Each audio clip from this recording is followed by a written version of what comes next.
All right. I know I'm late to the party on this one, but I finally saw Captain America Brave New World, and yep. I got a lot to say about this most recent and sadly long-troubled entry in the Marvel Cinematic Universe. I don't think it's controversial to say that some of the Marvel movies, some of the best Marvel movies and superhero movies in general are the Captain America films. The Captain America trilogy, I would say also alongside the Guardians of the Galaxy trilogy and the Spider-Man Home trilogy, they're held in pretty high regard among comic book fans, MCU fans, and just moviegoers in general. Additionally, I think Captain America, Steve Rogers, played, of course, by Chris Evans, for over 10 years, did an excellent job in those films and the other Marvel movies that he appeared in. And, when it just comes to the Captain America movies themselves, I know a lot of people really enjoy the first one, the first Avenger. And I think Chris Evans is great in the movie. It's like when he was initially cast, I was like, okay, maybe. He's more of like a jokey kind of guy, like what I've seen, usually the comic relief. Obviously, famously played Johnny Storm in the first, two Tim Story Fantastic Four movies. I was like, all right. But he was the right choice, obviously. I mean, 10 years going. What he ended up doing with the character, perfect choice. And I loved him. He is the Rock of that movie. But also supporting cast, I think, was quite good. A lot of the supporting cast. Haley Atwell, I thought, was great as Peggy Carter. Tommy Lee Jones, I think, was really good in the movie. Of course, Sebastian Stan as Bucky, I thought was well cast, and seeing what he's gone on to do in recent years, pretty impressive. I wasn't a big fan of Hugo Weaving as the Red Skull person. I know a lot of people like his take on the character. It didn't really work for me, and I just wasn't really about the aesthetic of the movie. I totally understand why they went with Joe Johnston, and who has kind of indulged in a similar style and a similar aesthetic before and things. And I totally get why they went with him and the thing they were going. It just didn't really work for me. It just kind of felt, I don't know, a little cotton candy. Like, I wanted a little more grit. I wanted Steve Rogers just, literally in the trenches, fighting Nazis. That's what I kind of wanted. And I didn't get that. However, there's a lot of great stuff in that movie. And I know it's well liked. However, when it comes to the next two Captain America movies, The Winter Soldier, to this day, is my favorite movie in the MCU, which is saying something. I thought it's just great because I thought when you had the Russos that took over for those films, I just really enjoyed their approach, how grounded it was, and bringing in the political intrigue, the politicking, the backstabbing, the political manipulation, Hydra being embedded in the U.S. government and all these other places around the world for decades. I thought that was fascinating. The commentary on surveillance and things, I thought was really interesting. I was like, wow, okay, this is just great. And, it's held in such high regard today. And then Civil War, which, I think I like Winter Soldier a little bit more, but Civil War to me almost feels like Avengers 2.5. And I'm not saying that in a negative way, just because it incorporates so many of the other Marvel characters, Marvel, superheroes, and it's a very loose adaptation of the Civil War comic book storyline, which I'm glad it was loose because that original storyline wasn't that great to begin with, and I think it just presented it in a really unique way, introducing us to a lot of other characters, but still at the same time, very, very focused on Steve Rogers. Like, even though you have all these characters in here, it's still his story, and I really, really like that. And in general, just Captain America has just been one of my favorite characters in the MCU. I think people they look at Robert Downey Jr.'s Tony Stark. He's like the face, of course, kind of the brain, if you will, of the MCU. But Steve's the heart. He's the heart. And that's why, Cap and Tony just, go so well together. They bounce off each other very well. Like, their conversations are interesting, right? But what about Brave New World? The movie that has Sam Wilson stepping into the role of Captain America for the first time theatrically, finally wielding the shield. Does the film live up to the legacy of other great Captain America movies? Does it live up to the legacy of the first Avenger, of Winter Soldier, of Civil War, of Captain America's other appearances throughout the Marvel Cinematic Universe? No. No, it does not. For a number of reasons. First of all, this isn't a Captain America movie. Okay? This is a Hulk movie. This is a sequel to The Incredible Hulk, which I'm not like poo-pooing the Incredible Hulk. It's kind of like looked at as the red-headed stepchild of the MCU just because, you know, Edward Norton was initially cast as Bruce Banner, of course, and then he had a lot of disagreements with Marvel about how he wanted to present Bruce Banner Hulk throughout the film. But overall, I actually really enjoyed the film. I actually liked it quite a bit. I thought it was a huge improvement over the Ang Lee Hulk. No doubt about it. I liked the movie. But I think it's just, you know, it's kind of like pushed aside because of a variety of reasons. Some of the ones I just highlighted. But this is a sequel to The Incredible Hulk that guest stars Captain America, that has awkwardly inserted Captain America in place of Bruce Banner, who should be the main character of this film. Like, so much of this is bringing up events of the Incredible Hulk, like really focusing on Thunderbolt Ross, of course, now played by Harrison Ford, you know, filling in for the late great William Hurt, who I thought did a great job as General Ross, now President Ross.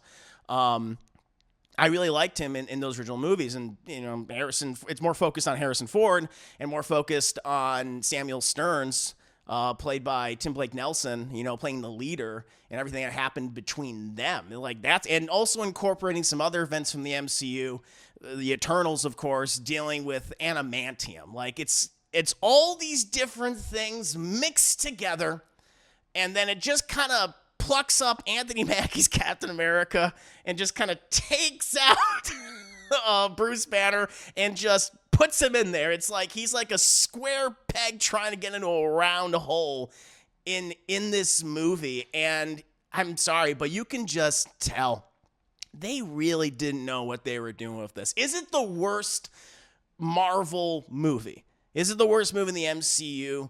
No. I still feel like there are several films that I definitely dislike more. But I'm sorry. You're coming off arguably some of the best Marvel movies ever, the ones that are held in high regards, often featured in people's top 10, top 5, top 3 lists. Hell, again, Winter Soldier, to this day, is still a lot of people, and it's still mine. It's still my favorite MCU movie. So you have a lot to live up to. And this movie just doesn't do it. And it's because it's such a hodgepodge of different ideas and plot lines and characters. And it awkwardly pushes things forward to like what's going to be happening later on in this phase. And I assume setting up stuff for Avengers and awkwardly X-Men. But it's just like, but this, shouldn't the movie be focused on Captain America? Should it be his story? I mean, really get into the characters.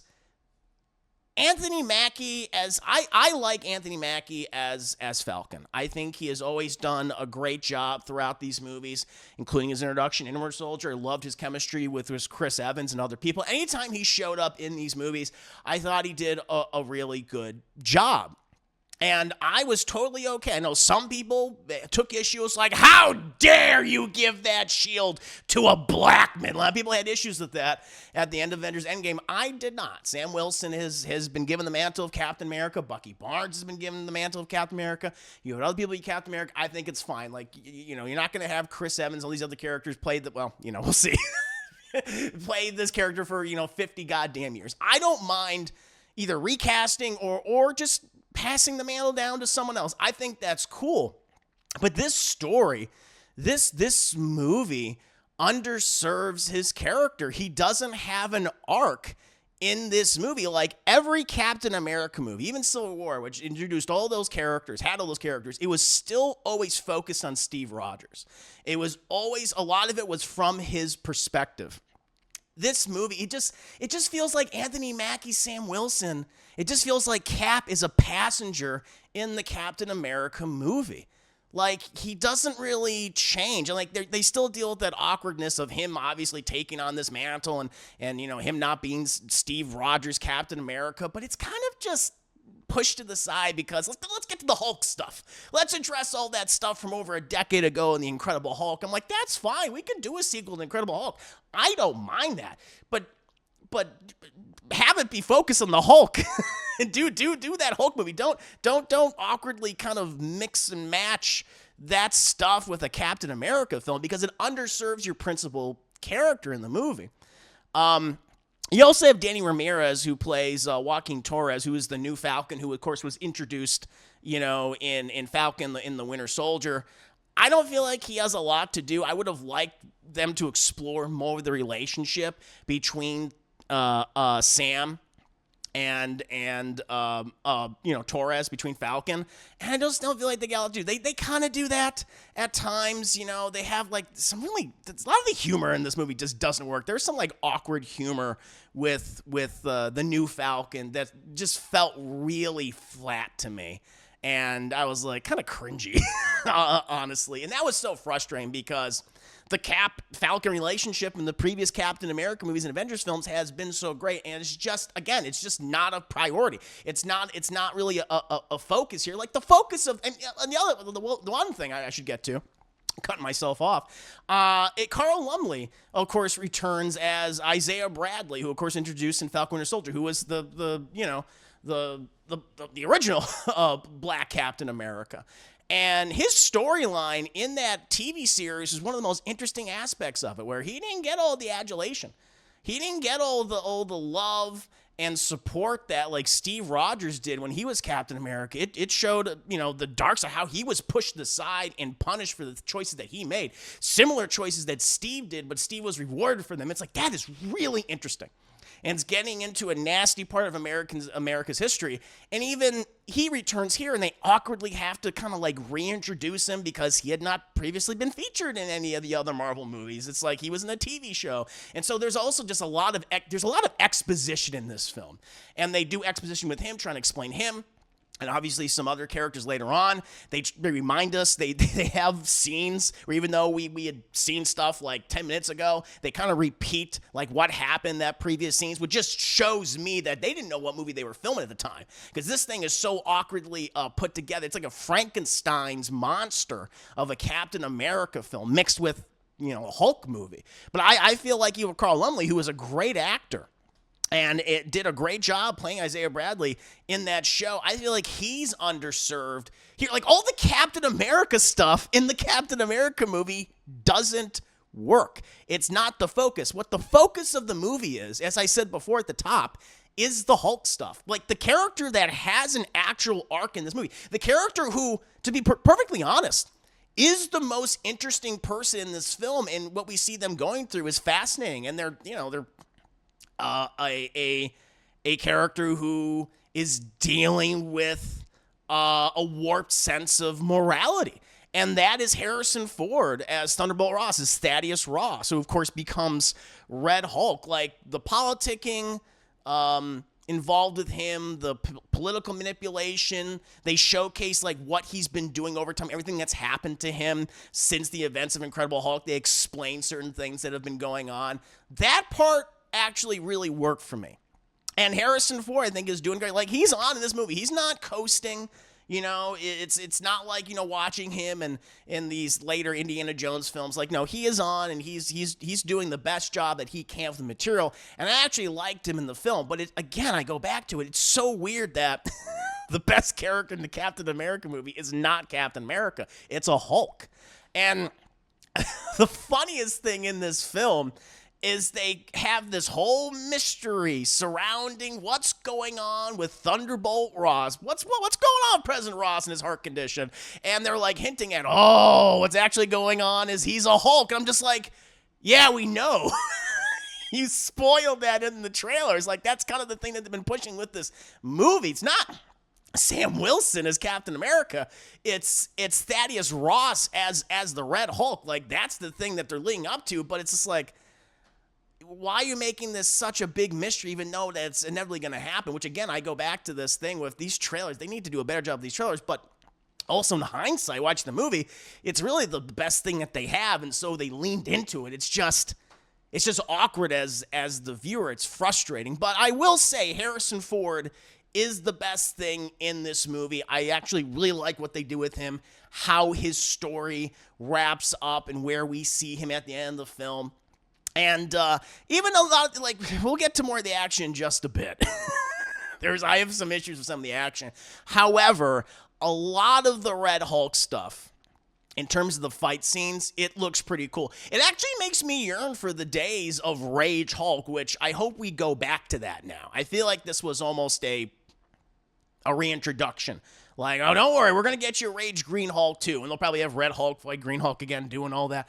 But I did like a lot of the Red Hulk fight sequences. That was some of the best parts. The problem is it comes at the end of the film, obviously, because it's not like Harrison Ford is transforming into Red Hulk throughout the movie. No, he almost does at one point. He's like he's going to take a wicked shit or something. Just like, I got a massive load in me. I got to get it out of my body.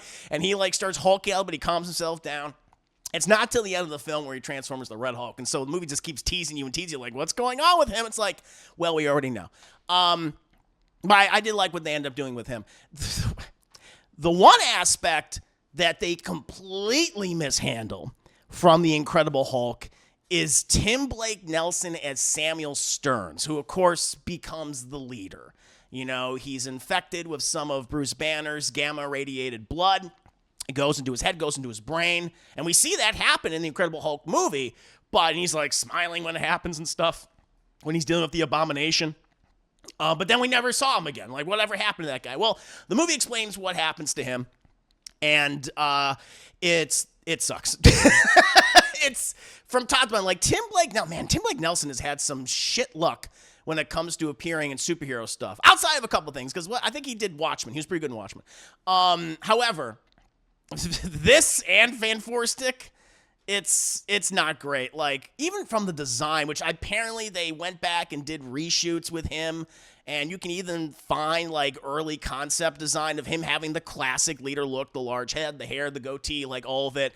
Here they have it where it's just fucking lame. He just looks like a zombie.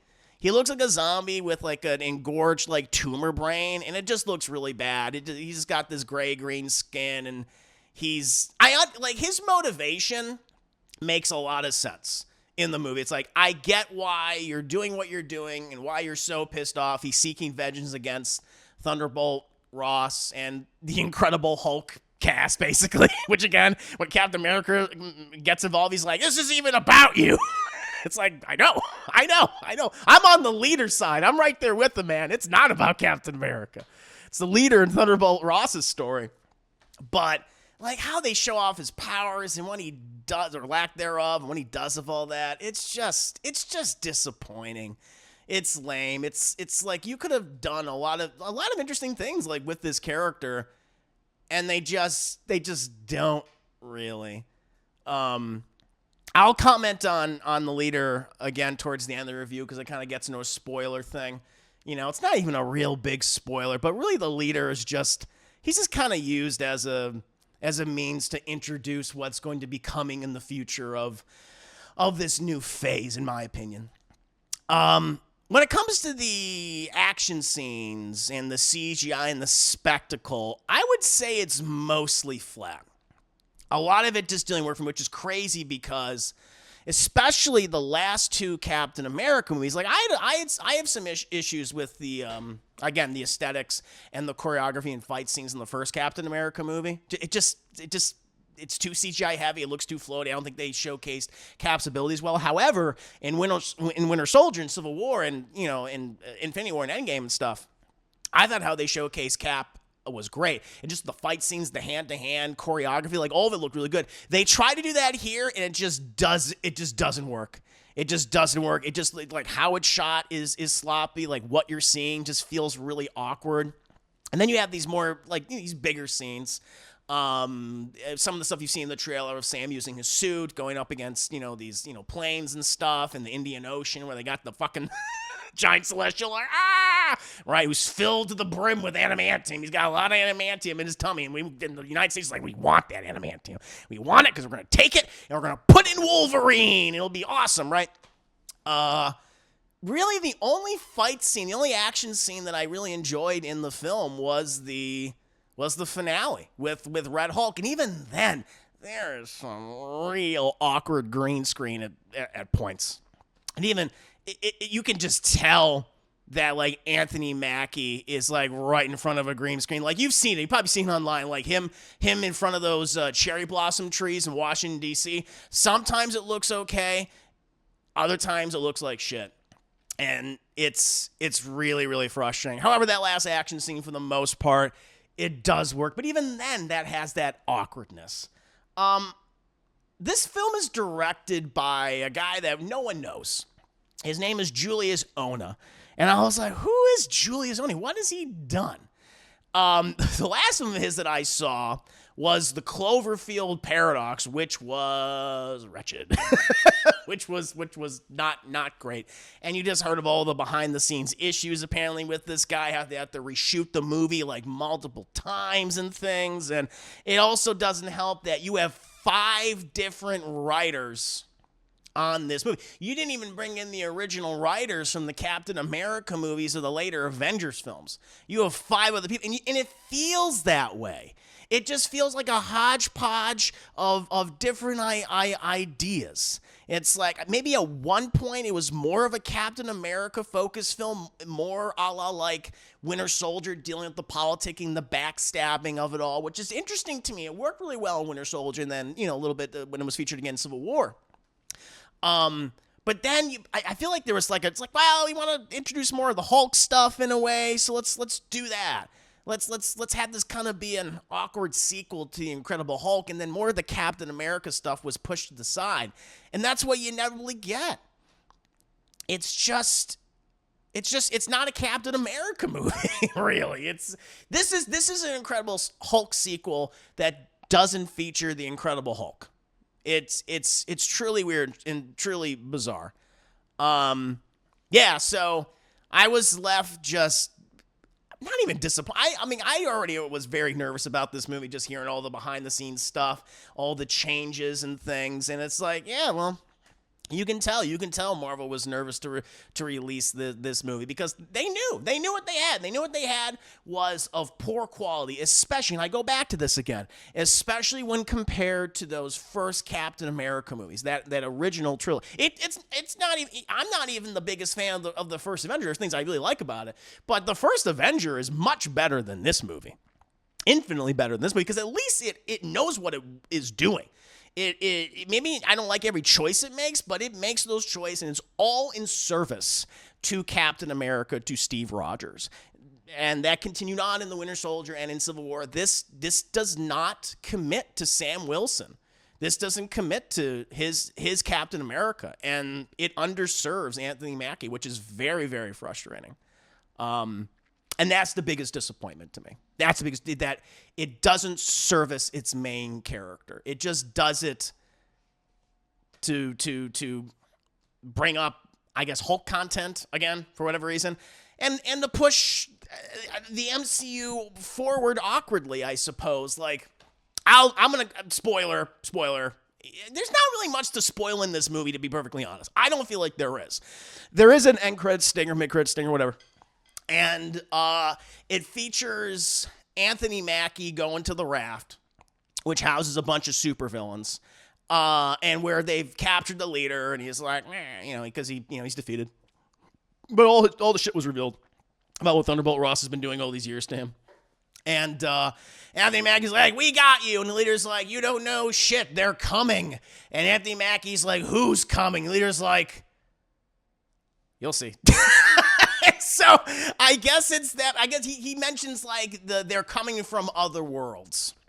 I imagine it's setting up the events of Doomsday, the events of Secret Wars. Like, you're gonna have this incursion where clearly the leader has been in contact with Doctor Doom, I would assume.